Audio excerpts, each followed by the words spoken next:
Hello and welcome to another episode of Farr Show, where I am Damien Farr, and tonight we are talking about Don't Worry Darling and Blonde. So, both of these are two completely different movies. I just want to make that known.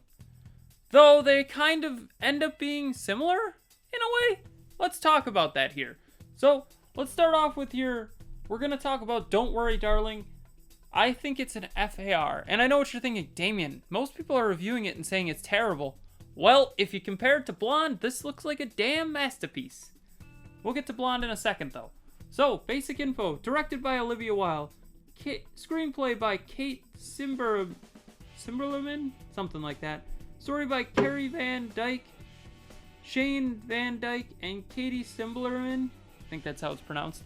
So, why did I see this movie? Harry Styles is in it. Come on. Let's just be honest there. So, I think the cast is one of the big things that makes this a better movie overall. Got Florence Pugh as Alice Chambers, Harry Styles as Jack Chambers, Olivia Wilde as Bunny, Gemma Chan as Shelley, Nick Kroll as Dean, and Chris Pine as Frank. That's a pretty all-star studded cast right there. I don't know what else you could have done to make it better, but you've already made it pretty good. Let's just be honest there. So, I'm going to get into spoiler territory here, so I just have the plot being basic here, so if you don't want to spoil anything, it's a small 1950s town that isn't what it seems. So we're going to go into that in just a second. So, spoiler alert if you want to see this movie and not get spoiled. So, I give you 5, 4, 3, 2, 1, here we go. So, the big spoiler of this movie is kind of the twist. I didn't see this twist coming, so the idea is that they're leading up to, oh, when all their husbands go to the mountain, well, what happens? Well, they're supposedly working to keep the U.S. safe. Well, in the end, you figure out the husbands are not actually working for the military or doing anything. They're actually going back to the real world because this is like the Matrix. It's a more in-depth version of the Matrix where they have things that literally go over these people's eyes, like right here, and it goes over their eyes and makes it where they see this universe. And it's kind of nuts because it's mainly men who are doing this, but there are some women here.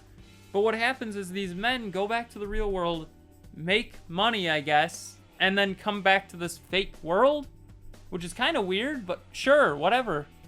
I thought, honestly, this was kind of a cool concept. It was a twist that I didn't see coming. Harry Styles was not looking that good attractive-wise. Like, he wasn't that attractive looking in the real world. He had, like, facial hair growing to an extent that it didn't look right. But I thought it was still a cool concept. I liked the twist. Do I think it's a great movie overall? I think it's a pretty good movie, but it kept me wanting to see what happened, which is all you want for a movie. I'm not going to say it's an amazing movie, but it kept me wanting more, which is the big thing I want to note. I wanted to see what was off, because you know something was off. What was it, though? And we figured it out eventually, and that's what it was. So that was cool to see.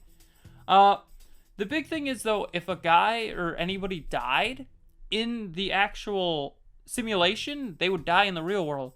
But then I also asked the question, if they're eating in the simulation, do they get fed in the real world? I'd assume so. If they go to the bathroom in the simulation, do they go to the bathroom in the real world? I would assume so. So if you're peeing, are you peeing in your pants? Is it like having, not being able to hold your bladder when you're asleep? I don't know.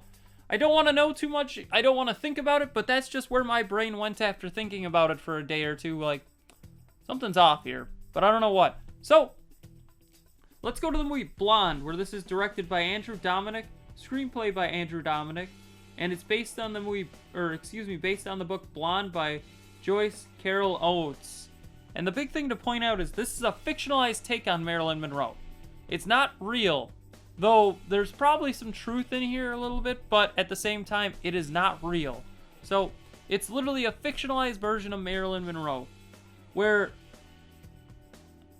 Ana de Armas plays Marilyn Monroe, or Norma Jean Morton - Marilyn Monroe. Adrian Brody plays Arthur Miller - the playwright. Bobby Carnevale plays Joe Maggio, the ex-athlete. So, once again, fictionalized version of her life. So not real. But the biggest thing I want to point out here about this movie is it's odd. So, I consider myself a film guy. I see these kinds of movies that not many people are going to see. I don't think many people are seeing either of these movies, to be honest. So, the reason I bring that up is I understand that certain movies change aspect ratios and go from color to black and white. Sure, if you have rhyme or reason to do it, yes, do it. So, hypothetically, let's just say we're making a movie. This is a big hypothetical. We're making a movie. I'm directing, you're the editor. Well, here's my plan. We're going to make this part black and white because it takes place in the 1940s. Because that's what movies were at that time. Makes sense. Yes. Okay, we're on the same page. Well, let's change the aspect ratio because at that point, movies then were 4:3 pretty much. At least that's what I think they were. Don't quote me. Just a good guess here. But the biggest thing that I want to point out, though, is why did it just keep changing?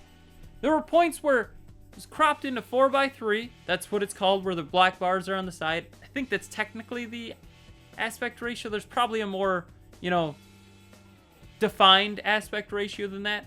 But it would go from 4:3 to 16:9. But there was no rhyme or reason to why it would do it. Then also it would change from color to black and white. Why?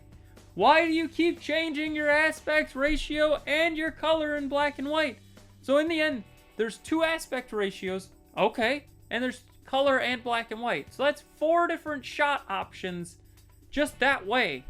Which is cool. If there was reason to do it, yes, do it. There's no reason to do it this time. I don't get why they did it. I don't like it.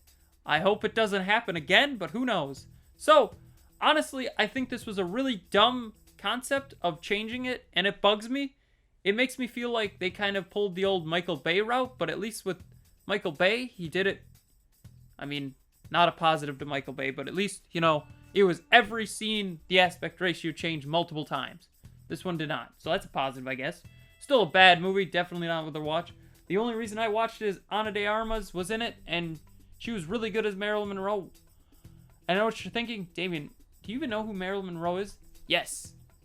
She's that girl in the white dress with the foof. The foof. That's what I know about Marilyn Monroe. That's all I really know.